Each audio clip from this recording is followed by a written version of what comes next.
Good morning, student. Today we are going to attend the economic class. Today we are going to start our new chapter, that is chapter number 10 of part A. Name of the chapter is budget. Till now, student, we have covered that 9 chapter. So we have started a 10 chapter. Only 2 chapters are left after this chapter. After completing that 2 chapter, our one book is going to complete, that is macro. After macro, we are going to start our Indian economy. So we are going to start our topic budget. The topic covered in this video is define of budget, objective, structure of the budget, and in the structure of the budget we are going to do only the budget receipts. Now we are going to start our chapter. The first question is concept of government budget. Concept of government budget means कि government का budget कब आता है, government का budget कब आता है on the 1 फरवरी। और कौन अनाउंस करता है, फाइनेंस मिनिस्टर। और कौन किसके, और उसमें क्या प्रेजेंट किया जाता है, annual budget of the government. और किसकी अप्रूवल होती है, वो पार्लियामेंट की। किसकी अप्रूवल होती है, पार्लियामेंट की। I am going to repeat it again. The government budget कब आता है, यहाँ दैट इज़ ऑन 1 फरवरी। और कौन अनाउंस करता है, फाइनेंस मिनिस्टर करता है। और उसमें क्या शो किया जाता है, annual budget of the government. कौन अप्रूव्ड करता है, पार्लियामेंट। और उस बजट में क्या क्या होता है, the financial performance of the government over the past 1 year. उस बजट में क्या शो अनफोल्ड क्या होता है, पिछले साल सरकार ने क्या किया और नेक्स्ट ईयर सरकार क्या करेगी। फाइनेंशियल ईयर में क्या होती है, फाइनेंशियल ईयर में पिछले साल सरकार ने क्या किया और फाइनेंशियल ईयर नेक्स्ट ईयर सरकार क्या करेगी। Now who announce the budget in the parliament, that is finance minister. Now we are going to do the define of government budget. Government budget होता क्या है, गवर्नमेंट बजट एक statement है। किसकी statement है, गवर्नमेंट की। जिसमें क्या होता है, expected receipts and expected expenditure of the government for the financial year to come at that reveal the budgetary policy of the government to achieve the twins objective, that is growth and with stability। Government budget का मतलब क्या होता है, एक expected receipts का मतलब क्या होता है, पैसे का आना। और एक्सपेक्टेड एक्सपेंडिचर का मतलब क्या होता है, पैसे का जाना। किसकी, सरकार की, जो फाइनेंशियल ईयर में होना है। और ये बजटरी पॉलिसी सरकार इसलिए करती है, बनाती है, ताकि वो अपने ट्विन्स ऑब्जेक्टिव को अचीव कर सके, that is growth with stability. देखो हम लोग घर पे भी अपने, तो आपके पेरेंट्स भी घर पे बजट बनाते होंगे। और टोटल इनकम कितनी, जितनी मंथली इनकम आती है, उसके बाद वो क्या होगी, तुम्हारे एक्सपेक्टेड रिसिप्ट, कहाँ कहाँ से तुम्हारे पैसे आने हैं। और एक्सपेक्टेड एक्सपेंडिचर मीन्स कितना पैसा तुम लोगों ने खर्चा करना है। और वो सारा एस्टिमेशन क्या होती है, बजट। वो क्या होती है, बजट। जैसे हम घर पे बनाते हैं, वैसे ही गवर्नमेंट भी पूरे ऑल ओवर कंट्री का बनाती है। गवर्नमेंट क्या ऑब्जेक्टिव होता है, बजट बनाने का क्या रिवील होता है, growth with the stability. In this chapter again and again the word receipt and expenditure is going to become. Receipt का मतलब क्या होता है, बच्चे, पैसे का आना। और एक्सपेंडिचर का मतलब क्या होता है, पैसे का जाना। So this is a define of the government budget, that is a statement of expected receipts. कितना पैसा आया, कितना पैसा गया सरकार का एक साल में। और ये बजटरी पॉलिसी क्या रिवील करती है, ताकि वो सरकार अपने ऑब्जेक्टिव को अचीव कर सके। क्या ऑब्जेक्टिव है, growth with the stability. Now we are going to start our next question, that is objective of the government budget. सरकार का क्या ऑब्जेक्टिव है गवर्नमेंट बजट बनाने के लिए। पहला क्या है, GDP growth. GDP means gross domestic product growth. GDP क्या है, जीडीपी ग्रोथ एक सेंट्रल ऑब्जेक्टिव है गवर्नमेंट बजट का। जब भी गवर्नमेंट बजट बनाती है तो उनका पहला ऑब्जेक्टिव क्या होता है, जीडीपी ग्रोथ को बढ़ाना। वो किस तरह से अपने जीडीपी ग्रोथ को बढ़ा सकते हैं, इन द 2 वेज। पहला, by making the public investment expenditure, कि सरकार ज़्यादा से ज़्यादा क्या करे, पब्लिक इन्वेस्टमेंट एक्सपेंडिचर करे। और by inducing the private investment expenditure through tax rebates and subsidy. जो प्राइवेट इन्वेस्टमेंट एक्सपेंडिचर है उनमें लोगों को क्या दे, टैक्स रिबेट और सब्सिडी। इससे क्या होगा कि प्रोडक्शन वो लोग ज़्यादा करेंगे, अगर उनको टैक्स से रिबेट मिलेगी, सब्सिडी मिलेगी, तो प्रोडक्शन क्या करेंगे ज़्यादा, जिससे जीडीपी क्या होगी ज़्यादा। I am going to repeat it again. GDP growth क्या है, सेंट्रल ऑब्जेक्टिव है गवर्नमेंट बजट पॉलिसी का। It is achieve to the way, वो दो तरीके से अपने इस जीडीपी ग्रोथ को अचीव कर सकती है। पहला, by making the public investment expenditure, ज़्यादा से ज़्यादा क्या करे, पब्लिक इन्वेस्टमेंट एक्सपेंडिचर करे। दूसरा, by inducing the private investment expenditure. By inducing the private investment expenditure means कि वो टैक्स से क्या करे, लोगों को क्या दे, रिबेट दे और सब्सिडी दे। लोगों को मीन्स प्राइवेट फर्म्स हो, ताकि वो अपने प्रोडक्शन को इंक्रीज कर सके। This is called GDP growth. Next is allocation of resources. Allocation of resources means the private enterprises always desire to allocate the resources to those areas of production where profits are high. जो private enterprises है वो वही ज़्यादा production काम, वही चीज़ें ज़्यादा बनाना चाहते हैं जिनसे उनको प्रॉफिट क्या हो, ज़्यादा। तो it's however it is possible that such area of production may not be promote the social welfare, और ऐसे एरियाज़ इकॉनमी में सोशल वेलफेयर नहीं करती। ऐसे एरियाज मतलब जो प्राइवेट एंटरप्रेन्योर का मोटिव क्या होता है, प्रॉफिट अर्न करना, वो वही चीज़ें ज़्यादा मार्केट में बनाएंगे जिससे क्या हो, उनको क्या हो, प्रॉफिट हो, और वो सोशल वेलफेयर की तरफ ध्यान नहीं देंगे। फिर इसके लिए क्या कौन करेगा, बजटरी पॉलिसी, जो सरकार की बजटरी पॉलिसी है वो क्या है, the government of a country direct, जब अब क्या करेगी, जब प्राइवेट एंटरप्रेन्योर्स तो करेंगे नहीं, तो government of the country direct करेगी एलोकेशन ऑफ रिसोर्सेज इस तरह से ताकि वो बैलेंस बना के रख सके, किस में, between the goal of profit and the social welfare. क्या क्या कौन बैलेंस बना के रखेगा, गवर्नमेंट किस में बैलेंस बना के रखेगा, profit maximisation and social welfare. It means जो चीज़ें हमारी बॉडी के लिए हार्मफुल है उनके ऊपर वो क्या लगाएगी, ज़्यादा टैक्सेस, और जो चीज़ें हमारी बॉडी के लिए हार्मफुल नहीं है, जैसे जो सोशली यूज़फुल गुड्स है, उनको गवर्नमेंट क्या देगी, सब्सिडी, उन्हें गवर्नमेंट क्या देगी, subsidy. I am going to repeat it again. Allocation of resources का मतलब क्या है कि जो प्राइवेट एंटरप्रेन्योर्स हैं वो वही चीज़ें बनाना पसंद करते हैं, वही काम करना पसंद करते हैं जिनसे उनको क्या हो, हाई प्रॉफिट हो, और इन हाई प्रॉफिट से वो जब वो हाई प्रॉफिट करेंगे तो वो सोशल वेलफेयर की तरफ ध्यान नहीं देंगे। तो वो सोशल वेलफेयर कौन करेगा, गवर्नमेंट करेगी। गवर्नमेंट कैसे करेगी, थ्रू बजटरी पॉलिसी। वो बैलेंस बना के रखेगी, किस तरह, किस में बैलेंस बनाएगी, goal of profit maximisation and social welfare, ताकि इकॉनमी में प्रॉफिट भी हो और सोशल वेलफेयर भी हो। वो उन चीज़ों के ऊपर टैक्स ज़्यादा लगाएगी जो चीज़ें हमारी बॉडी के लिए हार्मफुल है, और उन चीज़ों को ज़्यादा सब्सिडी देगी जो सोशली यूज़फुल गुड्स हो, जो मतलब कि हमारे इकॉनमी के लिए क्या हो, यूज़फुल, लाइक खाद्य। That is called allocation of resources. Next is provision of the public good. Provision of the public good means supply and demand forces in the market economy do not allow enough production of public good. जो supply और demand है वो public good इतने हमारी economy की वो क्या करती है, ज़्यादा पब्लिक गुड्स को बनाने के लिए, वह बनाने को क्या करती है, मना कर, मतलब कम रखती है। And these are those goods, ये वो गुड्स हैं जिनका काम क्या होता है, satisfy the collective need of the people. वो सब ये ऐसे गुड हैं जो सबके लिए होते हैं और सबकी नीड्स को कलेक्टिवली सेटिस्फाई करते हैं। जैसे for example law and order, defence of the country are the important example of the public good. फिर ये कौन करता है, it is to the budgetary allocation of the fund that these goods are sufficiently provided to the people. अब ये through budgetary policy, सरकार की budgetary policy से वो इस तरह से अपने फंड्स को एलोकेट करता है ताकि लोगों को ये सब चीज़ें सफिशेंटली मिल सके। इसका मतलब कि provision of the public goods वो गुड्स होते हैं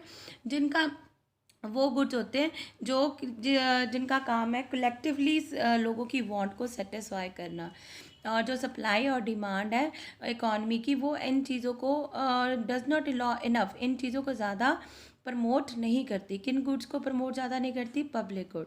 तो ये कौन प्रमोट करता है, गवर्नमेंट कैसे प्रमोट करती है, थ्रू इस बजटरी पॉलिसी के थ्रू एलोकेट करती है अपने फंड्स को ताकि ये सब लोगों को प्रॉपरली मिल सके। now we have done the 3 point. First is GDP growth, and next is allocation of resources, and third is provision of public good.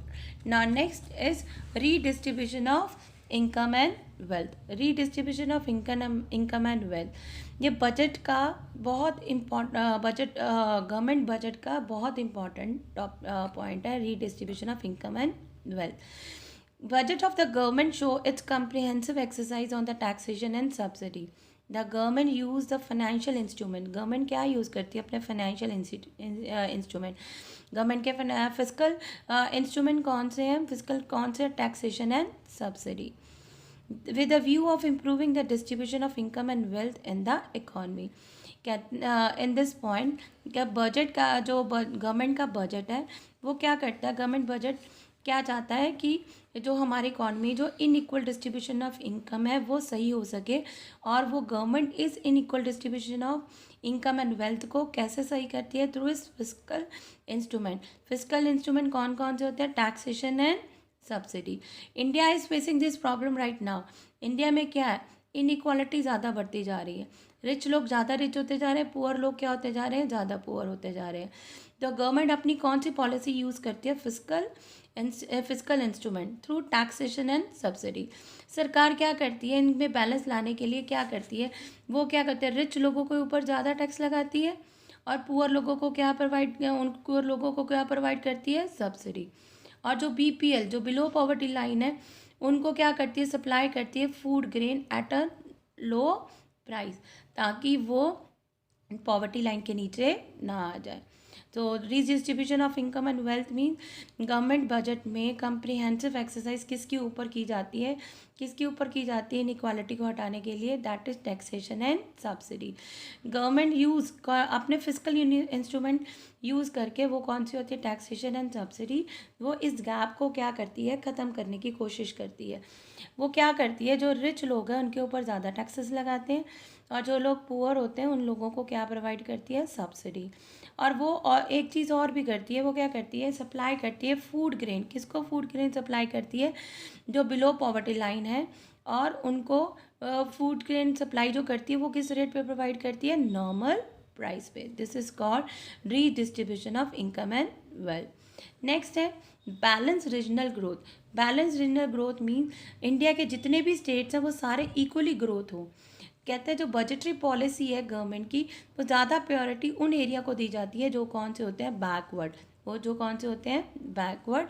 और इन एरिया को क्या कहा जाता है? SEZ area, special economic zone area. जो लोग इन areas में जाके अपने इंडस्ट्रीज़ वगैरह लगाते हैं, वहाँ पे गवर्नमेंट उनको क्या करती है? टैक्स से क्या करती है? रिलीफ करती है, और उनको क्या प्रोवाइड करती है? सब्सिडी. मतलब जो बैलेंस रीजनल ग्रोथ है कि इंडिया की जो गवर्नमेंट है वो हर एक स्टेट को इक्वली डेवलप करना चाहती है. इस करके वो ज़्यादा से ज़्यादा प्रायोरिटी किसको दी जाती है? बैकवर्ड एरियाज़ में. जो लोग जाके बैकवर्ड एरियाज़ में जाके अपने इंडस्ट्री सेटअप करते हैं, उन्हें वहाँ पे गवर्नमेंट उन्हें क्या देती है? टैक्स से रिलीफ देती है, और उन्हें क्या प्रोवाइड करती है? सब्सिडी. और ऐसे एरियाज़ को क्या कहा जाता है? SEZ, special economic zone. Now next is employment opportunity. Government अपने बजट में एम्प्लॉयमेंट को इंक्रीज़ करने के लिए वो इन्वेस्टमेंट करती है, और ऐसे छोटी मोटी स्कीम्स वगैरह बनाती है जिससे इकॉनमी में क्या हो? एम्प्लॉयमेंट जनरेट हो, और पुअर सेक्शंस को क्या मिल सके? एम्प्लॉयमेंट मिल सके, जैसे MNREGA. Next point is economic stability. Economic stability means economy क्या रहे? स्टेबल रहे. ये भी गवर्नमेंट बजट का ऑब्जेक्टिव है कि जो हमारी इकॉनमी है वो क्या रहे? स्टेबल रहे. Free play of the market forces are bound to generate the trade cycle, also called the business cycle. This refers to the phase of recession, depression, recovery and boom in the economy. जो business cycle है उस business cycle में हमारी economy में कभी recession आती है, कभी depression, कभी recovery and then boom. The government of a country is also committed to save the economy from the business cycle. Government की जो कमिटमेंट होती है कि अपनी कंट्री को या बिजनेस साइकिल से क्या कर सके? प्रोटेक्ट कर सके. और इसके लिए वो उसके पास वो budget is use as a, जो बजट है एक ऐसा इम्पॉर्टेंट पॉलिसी इंस्ट्रूमेंट है जो इस सिचुएशन को, कौन सी सिचुएशन को, डिफ्लेशन और इन्फ्लेशन सिचुएशन को सही कर सकती है। वो गवर्नमेंट क्या कैसे सही करेगी, डिफ्लेशन में अपने खर्चों को क्या कर देगी, इंक्रीज़ कर देगी, और इन्फ्लेशन में अपने खर्चों को क्या कर देगी, कम कर देगी। I am going to repeat it again, deflation में अपने एक्सपेंडिचर्स को क्या कर देगी, अपने एक्सपेंडिचर को क्या कर देगी, बढ़ा देगी, और अपने रिसिप्ट्स को क्या कर देगी, कम कर देगी। और इन्फ्लेशन में क्या करेगी, अपने एक्सपेंडिचर को क्या कर देगी, कम, और अपने रिसिप्ट्स को क्या करेगी, ज़्यादा। रिसिप्ट्स मतलब पैसे का आना, एक्सपेंडिचर मतलब पैसे का जाना। So to correct the situation of deflation and inflation, the budget is an important policy instrument, जिससे वो हम लोग अपनी इकॉनमी को स्टेबल ला सकते हैं और अपनी इकॉनमी को बिजनेस साइकिल से भी प्रोटेक्ट कर सकते हैं। These 7 points are the objective of the government budget. The first point we have done, that is GDP growth, in which this is the main central objective of the budgetary policy. And ये कैसे achieve करती है government, in the two ways, first public investment expenditure, and दूसरा क्या है, investment, private investment expenditure. इसमें क्या होगा, गवर्नमेंट क्या करेगी, प्राइवेट एंटरप्रेन्योर जो प्रोड्यूसर्स हैं उनको टैक्स रिबेट्स और subsidy. Second point we have done allocation of resources, then provision of public good. Public goods वो गुड्स होते हैं जिनका काम क्या होता है, सेटिस्फाई करना, कलेक्टिवली वांट्स को क्या करना, satisfy. And the fourth point is redistribution of income and wealth. और redistribution of income and wealth government कैसे सही करती है, through is taxation and subsidy policy. Tax किसको ऊपर ज़्यादा लगाए, रिच लोगों के ऊपर, और सब्सिडी किसको दे, पुअर लोगों को, और BPL लोगों को भी फूड ग्रेन क्या प्रोवाइड करे, नॉर्मल प्राइस से। Then balance regional growth, and next is employment opportunity, and last point is economic stability. Now our next topic is structure of the government budget. Structure of the government budget means कैसे budget क्या क्या structure होता है।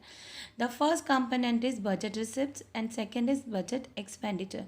Budget receipts का मतलब क्या था, कितना पैसा सरकार के पास आया, और सरकार के budget expenditure में सरकार के पास सरकार का कितना खर्चा हुआ। I am going to repeat it, budget receipt पैसे का आना, बजट एक्सपेंडिचर मीन्स पैसे का जाना। Budget receipts are of two type, first is revenue receipts and second is capital receipt. And budget expenditure is also of two type, that is revenue expenditure and second is capital expenditure. And now we are going to start from the revenue receipts. Revenue receipts are of two type, that is tax and non-tax, and capital receipts are of three type, that is recovery of the loan, borrowing and other liabilities, and other last is other receipt, that is disinvestment, that is disinvestment. So student, in this video we are going to cover only the budget receipt. In the budget receipts we are going to complete only the revenue receipts. So student, we are going to start from the first topic, that is budget receipts. Budget receipts का मतलब क्या होता है, कितना पैसा सरकार के पास आना है। It refers to the estimated money receipts of the government from the all sources during the fiscal year. एक साल, fiscal year means 1 year. एक साल में कितना पैसा सरकार के पास फ्रॉम द डिफरेंट सोर्सेज आएगा, मतलब रिसिप्ट्स मत पैसे का आना। इट मीन्स द एक साल में कितना पैसा सरकार के पास फ्रॉम द ऑल सोर्सेज आएगा, उसे हम लोग क्या कहेंगे, budget receipts. Now budget receipts are of two type, that is revenue receipts and capital receipts. Now we are going to start from the revenue receipt. Revenue receipt का मतलब क्या होता है, ये एक ऐसे रिसिप्ट्स है जो which does not create any corresponding liability for the government, जो सरकार के लिए ना तो कोई लाइबिलिटी क्रिएट करते हैं और ना ही उनके एसेट में क्या करते हैं, रिडक्शन करते हैं। एक ऐसे रिसिप्ट्स हैं जो ना ही सरकार की लाइबिलिटी को क्रिएट करते हैं और ना ही उनके एसेट्स में क्या करते हैं, रिडक्शन करते हैं। लायबिलिटी मीन्स जिम्मेवारी, और ना ही उनके एसेट मीन्स कितना पैसा, प्रॉपर्टी उनके जो भी है, दैट उसको क्या कहते हैं हम लोग, एसेट्स। सो रेवेन्यू रिसिप्ट्स एक ऐसे रिसिप्ट्स हैं जो ना तो क्या क्रिएट करते हैं, ना तो कोई लायबिलिटी क्रिएट करते हैं गवर्नमेंट की ना ही कोई एसेट क्रिएट करती है, ना ही कोई रिडक्शन करते हैं कि एसेट में किसकी, गवर्नमेंट की. Now we are going to start revenue receipts. Revenue receipts are of two types, that is tax receipts and non-tax receipts. Revenue receipt कितने तरह के होते हैं, 2 तरह के होते हैं. कौन से, tax and non tax receipts. Now we are going to start from the tax receipt. Tax receipts मतलब टैक्स क्या होते हैं. टैक्स एक क्या है, कंपल्सरी पेमेंट है, जो compulsory payment to the government, जो हम गवर्नमेंट को देते हैं. कौन देता है, हाउस होल्ड देता है, फर्म देता है और अदर इंस्टीट्यूशनल यूनिट्स. उसे हम लोग क्या कहते हैं, टैक्स रिसिप्ट्स. टैक्स क्या है, कंपल्सरी पेमेंट है, जो compulsory payment to the government, जो हम गवर्नमेंट को देते हैं. कौन देते हैं, household, firm and other institutional units. Now under the tax receipt we are going to do the different types of tax. Now type of tax, first is progressive and regressive tax. Second is value added and specific tax. And last is direct and indirect tax. ये किसके under आते हैं, सारे tax के अंदर आते हैं. और टैक्स किसके अंडर आता है, रेवेन्यू रिसिप्ट के अंदर आता है. So we are going to start type of tax में से फर्स्ट है progressive and regressive taxes. Progressive taxes क्या क्या होते हैं, वो progressive taxes are those tax, जैसे जैसे हमारी इनकम बढ़ेगी वैसे वैसे टैक्स रेट भी क्या होगा, बढ़ेगा. इसका बर्डन किसके ऊपर होता है, हमेशा किसके ऊपर आता है, रिच लोगों के ऊपर आता है. किसके ऊपर आता है, रिच लोगों के ऊपर आता है. फॉर एग्जांपल जो टैक्स रेट है is 10% for the income between 2 to 5 lakhs and it's 15% for the income between 5 to 10 lakhs and so on. It means जैसे जैसे टैक्स रेट बढ़ता जा रहा है, जैसे जैसे इनकम बढ़ेगी वैसे वैसे टैक्स रेट क्या होता जाएगा, तुम्हारा बढ़ता जाएगा. And with this you are आपने हमेशा एग्जाम्पल लिखनी ही लिखनी है. So progressive taxes are those tax, जैसे क्या होते हैं, जैसे जैसे इनकम बढ़ेगी वैसे वैसे टैक्स रेट भी बढ़ता जाएगा और इसका बर्डन किसके ऊपर आता है, रिच लोगों के ऊपर ज़्यादा आता है और पुअर लोगों के ऊपर कम आता है. और फॉर एग्जांपल अगर मेरी इनकम 2 से 5 लाख है तो कितना परसेंट टैक्स लगेगा, 10%. अगर मेरी इनकम 5 to 10 लाख के बीच में तो मेरे को कितना टैक्स लगेगा, 15%. This is called progressive taxes. Next is regressive taxes. A tax is said to be regressive when it cause greater burden on the poor than the rich. Regressive taxes क्या होते हैं, वो टैक्सेस होते हैं जिसका burden ज़्यादा किसके ऊपर आता है, पुअर लोगों के ऊपर, रिच लोगों के ऊपर क्या रहता है, कम. फॉर एग्जांपल इफ़ एक पर्सन की इनकम कितनी 1 लाख, तो टैक्स इनकम टैक्स का रेट क्या है 10%. तो उसको टैक्स देने के पास उसके पास कितनी इनकम बच गई 90,000. और बट एक पर्सन है जिसकी इनकम क्या है, सेकंड पर्सन, उसकी इनकम कितनी 5,000, तो उसको भी टैक्स रेट क्या रहेगा तुम्हारा 10%. सेम टैक्स रहता है इसमें, टैक्स रेट. तो उसको कितना पे करना पड़ेगा 500, तो उसके पास कितना बच गया 4,500. तो ज़्यादा बर्डन किसके ऊपर हुआ, पुअर लोगों के ऊपर हुआ. Thus the tax rate constant taxation on the rich and the poor is a regressive tax. जिस करके उसका बर्डन किसके ऊपर आता है, हमेशा पुअर लोगों के ऊपर आता है, रिच लोगों के ऊपर नहीं आता. जब टैक्स रेट क्या रहते हैं कांस्टेंट और उसका बर्डन किसके ऊपर आता है, पुअर लोगों के ऊपर ज़्यादा आता है. फॉर एग्जांपल एक पर्सन की इनकम 1 लाख है, रेट तो वही है 10%, तो उसके पास तो 90,000 बच गया अपनी नीड्स को पूरी करने के लिए. दूसरे पर्सन के पास कितना 5,000, तो उसके पास टैक्स रेट कितना है, उसके पास उस टैक्स रेट तो क्या है 10%, तो उसका टैक्स कट के उसके 500 टैक्स कट गया, तो उसके पास कितनी बचेगी 4,500. तो उसके पास 500 कम होने से वो क्या होगा, उसकी इनकम के ऊपर फ़र्क पड़ेगा. 1 लाख वाले के ऊपर इतना फ़र्क नहीं पड़ेगा एक्सपेंडिचर के ऊपर. इस करके जो रिग्रेसिव टैक्सेस होते हैं उसका बर्डन ज़्यादा किसके ऊपर होता है, पुअर लोगों के ऊपर. ना next is value added tax और वैट और स्पेसिफिक टैक्स. वैल्यू एडेड क्या होते हैं, value added refers your difference between value of output and value of intermediate consumption. जो डिफरेंस होता है, जब वैल्यू ऑफ आउटपुट जो गुड बन के तैयार हो गया और वैल्यू ऑफ इंटरमीडिएट कंजप्शन और बनने में वैल्यू ऑफ इंटरमीडिएट कंजप्शन जो गुड्स की इंटरमीडिएट गुड की तरह हमने यूज़ की है. वैल्यू एडेड टैक्स क्या है, एक तरह के इनडायरेक्ट टैक्स है. और is impose as value added at the various stage of production. जितनी भी स्टेजेस है प्रोडक्शन के ऊपर जितना भी टैक्स लगेगा उसको हम लोग क्या कहते हैं, वैल्यू एडेड। और इस value added refers to the difference between value of output and the value of intermediate consumption. अब वैल्यू एडेड को हम दूसरा नाम क्या है इसे, GST. GST is an important form of value added tax. GST किसका इंपॉर्टेंट पार्ट है, वैल्यू एडेड का। ना next is specific tax. Specific tax क्या होता है, जो किसी जो स्पेसिफिक गुड्स के ऊपर लगता है, जैसे when a tax is levied on the commodity on the basis of उसके यूनिट के ऊपर, उसके साइज़ के ऊपर, उसके वेट के ऊपर, उसको हम लोग क्या कहते हैं, specific tax.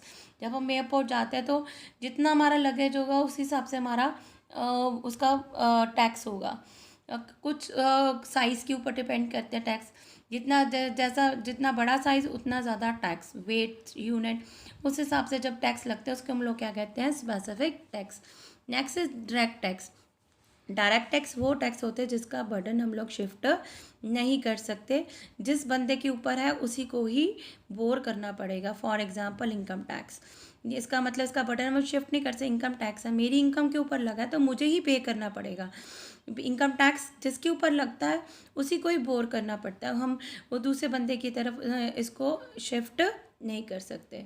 Now next is indirect tax. Indirect tax वो टैक्स होते हैं जिसका बर्डन हम लोग शिफ्ट कर सकते हैं one person to the another person. For example GST, इसका एग्जाम्पल क्या है, GST. So student, we have completed our taxes, we have done total 6 type of taxes, that is progressive, regressive, VAT, specific, direct and indirect. Now we are going to start our new topic, that is non-tax receipts. Non-tax receipts are those receipts which are from sources of other than taxes. मतलब ये ऐसे receipts हैं which are arise from the sources other than taxes. जब मतलब ये कोई ज़रूरी नहीं होते, जिसके ऊपर इम्पोज होते हैं उसी को ही देना पड़ता है।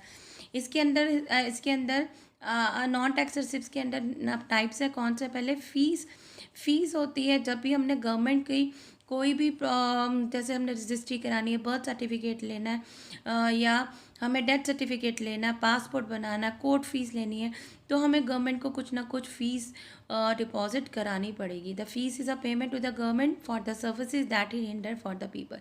वो सर्विसेज जो सरकार हम लोगों को देती है, तो वो सर्विसेज को यूज़ करने के लिए हमें कुछ फ़ीस डिपॉजिट करानी पड़ती है। फॉर एग्जांपल हमें बर्थ सर्टिफिकेट लेना होगा, डेथ सर्टिफिकेट लेना होगा, तो हम लोगों को क्या डिपॉजिट करानी पड़ेगी, फ़ीस डिपॉजिट करानी पड़ेगी।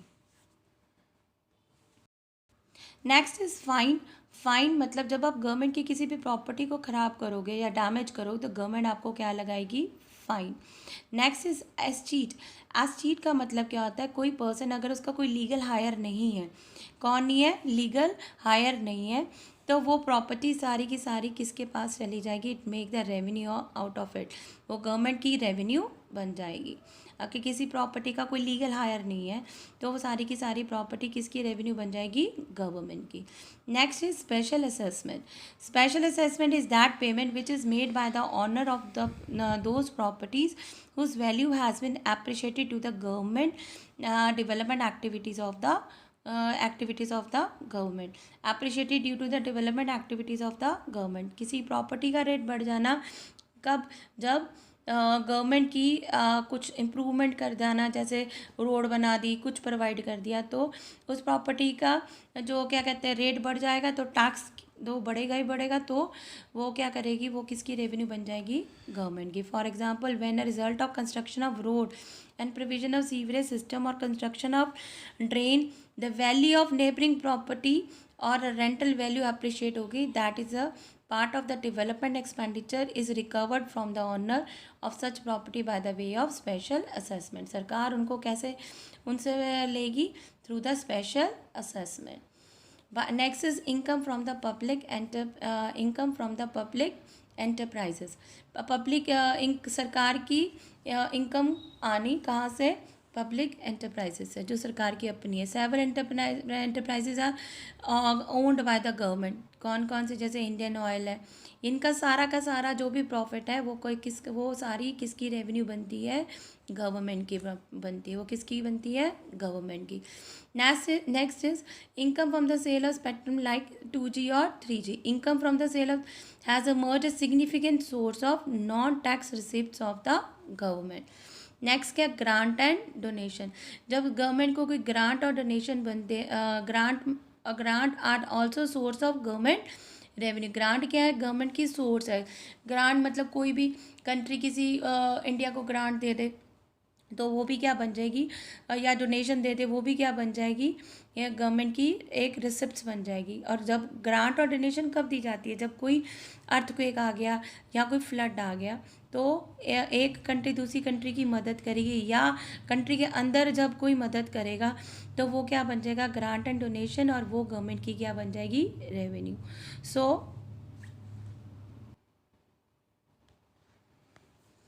इन the end student we have done the define of budget. Define of budget क्या होती है, ये एक्सपेक्टेड क्या होती है, रिसिप्ट और expected expenditure of the government.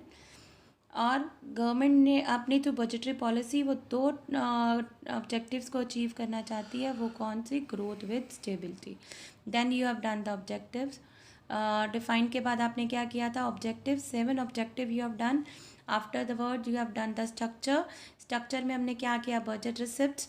Budget receipts में हम लोगों ने, बजट रिसिप्ट्स क्या होती है, एक एक्सपेक्टेड एस्टिमेशन होती है सरकार की कि एक साल में कितना पैसा सरकार के पास फ्रॉम द डिफरेंट सोर्सेज आएगा। रिसिप्ट्स का मतलब क्या होता है, पैसे का आना। एक साल में सरकार के पास कितना पैसा फ्रॉम द डिफरेंट सोर्सेज आएगा, उसे क्या कहते हैं हम लोग, बजट रिसिप्ट्स। बजट रिसिप्ट दो तरह की होती है, revenue receipt and capital receipt. इस वीडियो में हमने सिर्फ क्या किया, रेवेन्यू रिसिप्ट। रेवेन्यू रिसिप्ट्स क्या होते हैं, ये ना तो सरकार की कोई लायबिलिटी क्रिएट करते हैं, ना ही उनके एसेट्स में रिडक्शन करते हैं। रेवेन्यू रिसिप्ट्स दो तरह के होते हैं, tax and non tax. Tax में हमने क्या कितने तरह के किए, 6 टाइप्स के किए। कौन कौन से, progressive, regressive, VAT, specific, indirect and indirect. और नॉन टैक्स कौन कौन से किए हमने, fees, fine, estate, special assessment, income from the public entrepreneurs, और grant and donations. So student, we have completed only revenue receipts. In the next video we are going to do the capital receipts and budget expenditure and next budget deficit. So I am we have completed till revenue receipts.